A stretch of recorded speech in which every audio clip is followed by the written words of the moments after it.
got Tack. You got Beasley. Yeah. You got Poe now. You got talent. Deion Jones. Best front seven in football? It's right up there. You add in Grady Jarrett, who had that huge Super Bowl. If the Falcons don't lose that Super Bowl, there's a chance that Grady Jarrett's actually the MVP. He had 3 sacks in that game. Rashid Hageman out of Minnesota has had a nice little career. You look at this front seven, and we always talk about that Falcons offense, but this is lethal. Campbell was a 4th-round pick last year and was tremendous. Deion Jones led all rookies in tackles last year. Beasley coming off the edge.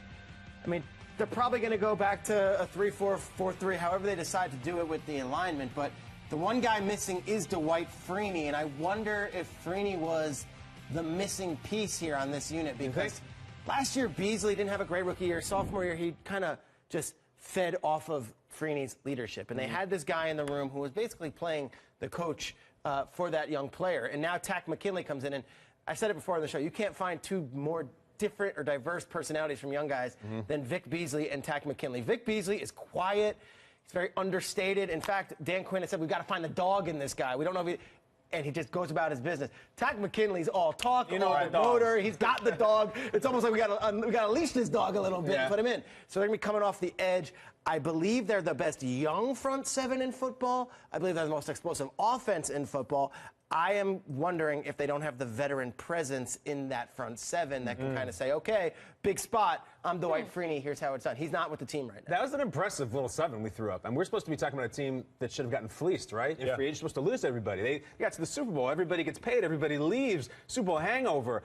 That didn't look like that at all. Right. Terry Poe is some addition. And Terry Poe adds to the group, and then the offense. I mean, all we talk about all day long, deservedly so, is they lost Shanahan, okay? Right. But they still got those dogs, they still got those missiles, they got everything. That doesn't look like hangover to me.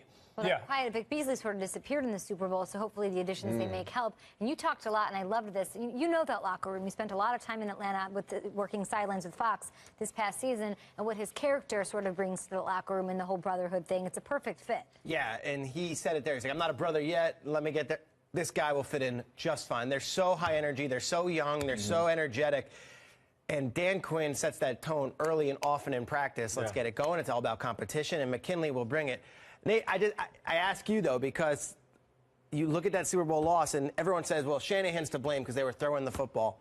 That defense gave up a 28-3 lead also. It wasn't like there was a bunch of pick sixes that lost that game. That defense...